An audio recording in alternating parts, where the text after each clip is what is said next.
شروع کرتا ہوں اللہ تعالیٰ کے نام سے جو بڑا مہربان نہایت رحم والا ہے۔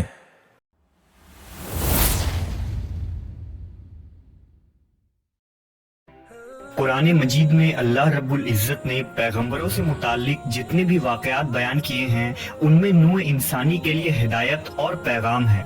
کوئی واقعہ بھی مفہوم اور معنی سے خالی نہیں۔ ان میں ایک مشہور و معروف واقعہ اللہ کے پیغمبر حضرت موسیٰ علیہ السلام کا حضرت خضر علیہ السلام سے ملاقات کا ہے، جسے سورہ کہف میں تفصیل کے ساتھ بیان کیا گیا ہے۔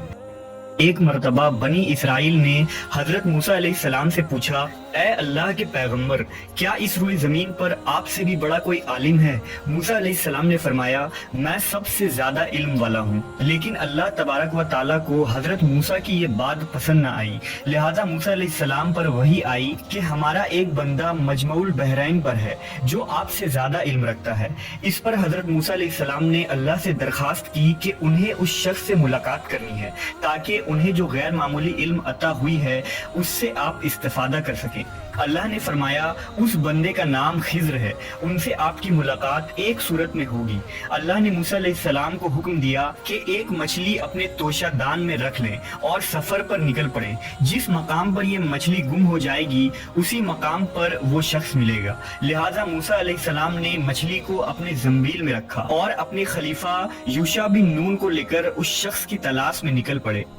چلتے چلتے جب آپ ایک دریا کے ساحل پر پہنچے تو آرام کرنے کے لیے وہاں کچھ دیر لیٹ گئے اور حضرت موسیٰ کو نیند آ گئی۔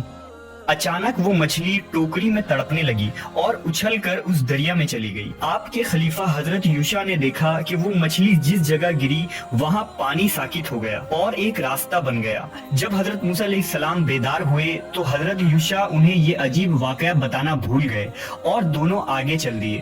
جب دوسرے دن یاد آیا تو حضرت یوشع نے آپ کو سارا واقعہ سنا دیا، لہٰذا حضرت موسیٰ سمجھ گئے کہ یہ وہی مقام تھا جہاں اس مرد صالح سے ملاقات ہونی تھی۔ لہٰذا آپ دونوں واپس اسی راستے پر لوٹے اور اس مقام پر پہنچے تو دیکھا کہ وہاں ایک چٹان پر چادر اوڑھے ایک شخص بیٹھا ہے۔ وہ شخص حضرت خضر علیہ السلام تھے۔ حضرت موسیٰ نے انہیں سلام کیا اور اپنا تعارف کروانے کے بعد فرمایا کہ مجھے آپ وہ خاص علم سکھا دیں جو اللہ نے آپ کو عطا فرمایا ہے۔ حضرت خضر نے کہا، اے موسیٰ، یہ ممکن نہیں کیونکہ آپ صبر نہیں کر پائیں گے۔ لیکن حضرت موسیٰ علیہ السلام نے اصرار کیا اور کہا، انشاءاللہ آپ مجھے صبر کرنے والا پائیں گے۔ حضرت خضر نے کہا، تو پھر ایک شرط ہے کہ جب تک آپ میرے ساتھ رہیں گے کسی معاملے میں مجھ سے سوال نہیں کر سکتے جب تک کہ میں خود آپ کو اس کی حقیقت بیان نہ کر دوں۔ لہذا حضرت موسیٰ نے شرط منظور کر لیا اور دونوں بزرگ اس ساحل کے راستے چل پڑے۔ چلتے چلتے آپ ایک مقام پر پہنچے جہاں ملاح لوگوں کو کشتی پر سوار کر رہا تھا تاکہ وہ لوگوں کو دریا پار کرا دے۔ جب اس ملاح نے حضرت خضر کو دیکھا تو پہچان لیا کہ یہ اللہ کے ایک نیک بندے ہیں، لہذا اس نے آپ دونوں سے کوئی کرایہ نہ لیا اور اپنی کشتی میں سوار کر لیا۔ جب کشتی چلنے لگی اور دریا کے لہروں کے درمیان پہنچی تو حضرت خضر نے اس کشتی کا ایک تختہ توڑ دیا جس سے کشتی میں سوراخ ہو گیا۔ اس پر حضرت موسیٰ علیہ السلام نے کہا، اس ملاح نے آپ کے ساتھ اتنا اچھا سلوک کیا اور بدلے میں آپ نے اس کی کشتی توڑ ڈالی، یہ آپ نے بہت برا کام کیا۔ اس پر حضرت خضر نے کہا، میں نے آپ کو پہلے ہی کہا تھا کہ آپ صبر نہ کر سکیں گے۔ لہٰذا حضرت موسیٰ نے معذرت کی اور کہا کہ میری اس غلطی کو درگزر کر دیجیے، میں اپنا وعدہ بھول گیا تھا۔ اسی دوران ایک چڑیا آئی اور اس کشتی کے کنارے بیٹھ کر دریا میں چونچ ڈالا اور پانی پینے لگی۔ حضرت خضر علیہ السلام نے حضرت موسیٰ سے کہا، میرا اور آپ کا علم دونوں ملا کر بھی اللہ کے علم کے سامنے اتنی حیثیت بھی نہیں رکھتی جتنی ابھی اس چڑیا کے چونچ میں اس سمندر کا پانی ہے۔ کشتی ایک ساحل کے کنارے رکی، لہذا دونوں حضرات اتر گئے اور آگے چل دیے۔ راستے میں انہیں ایک بچہ نظر آیا جو کھیل رہا تھا۔ حضرت خضر آگے بڑھے اور اس بچے کی گردن مروڑ کر اسے قتل کر ڈالا۔ یہ دیکھ کر حضرت موسیٰ علیہ السلام بہت غضبناک ہوئے اور غصے میں بولے، یہ آپ نے کیا کر ڈالا؟ آپ نے ایک معصوم نفس کی جان لے لی۔ خضر علیہ السلام نے کہا، میں نے کہہ دیا تھا کہ آپ میرے ساتھ صبر و ضبط نہ کر پائیں گے۔ لہذا حضرت موسیٰ پشیماں ہوئے اور فرمایا، بس آخر مرتبہ میری غلطی کو نظر انداز کر دیجئے۔ اگر میں نے دوبارہ کوئی سوال کیا تو آپ مجھے اپنے ساتھ نہ رکھنا، بلکہ میں خود ہی آپ کا ساتھ چھوڑ دوں گا۔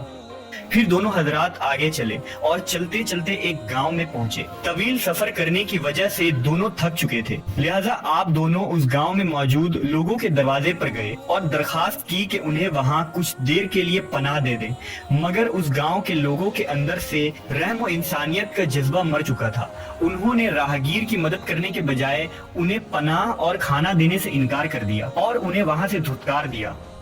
جب وہ اس گاؤں سے جانے لگے تو خضر علیہ السلام نے دیکھا کہ وہاں ایک مکان ہے جس کی دیوار پرانی ہو گئی تھی اور وہ جھکی ہوئی تھی۔ وہ دیوار بہت جلد گرنے والی تھی، لہٰذا حضرت خضر نے بڑی محنت سے اس دیوار کی مرمت کی اور اسے سیدھا کر دیا۔ اس پر موسیٰ علیہ السلام نے کہا، بستی والوں نے نہ ہی ہمیں پناہ دی اور نہ ہی مہمان نوازی کی، اس کے باوجود آپ نے ان کا یہ دیوار سیدھا کر دیا۔ آپ کو چاہیے تھا کہ اس کے بدلے ان سے کچھ اجرت ہی لے لیتے۔